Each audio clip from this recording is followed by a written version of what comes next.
नमस्कार, आपण पाहताय लोकराज्य न्यूज 24। पाहुयात महत्त्वाची बातमी। पोलीस भरतीसाठी मदत करण्याचे आमिष दाखवून स्पर्धा परीक्षेची तयारी करणाऱ्या एका तरुणीवर बलात्कार केल्याचा प्रकार उघडकीस आलाय। 23 वर्षाच्या पीडित तरुणीनं या प्रकरणी भारतीय विद्यापीठ पोलीस ठाण्यात तक्रार दिली आहे। त्यानुसार सैन्य दलातून सेवानिवृत्त झालेल्या 48 वर्षीय व्यक्तीविरोधात या प्रकरणी गुन्हा दाखल करण्यात आला असून त्याला अटक करण्यात आली आहे। पोलिसांनी दिलेल्या माहितीनुसार पीडित तरुणी ही पुणे जिल्ह्यातील आहे। मागील काही वर्षांपासून ती पुण्यात स्पर्धा परीक्षेची तयारी करत होती।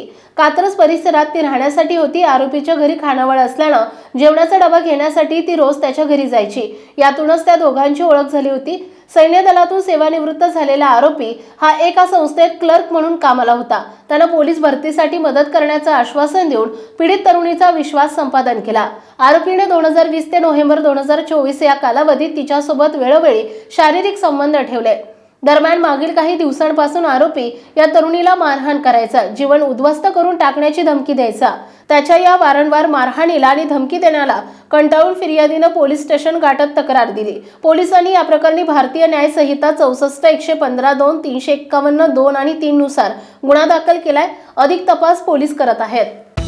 महाराष्ट्रातील महत्त्वाच्या आणि ताज्या बातम्या पाहण्यासाठी आजच आमच्या लोकराज्य न्यूज 24 न्यूज चॅनलला YouTube वर सबस्क्राइब करा आणि बेल आयकॉन प्रेस करा।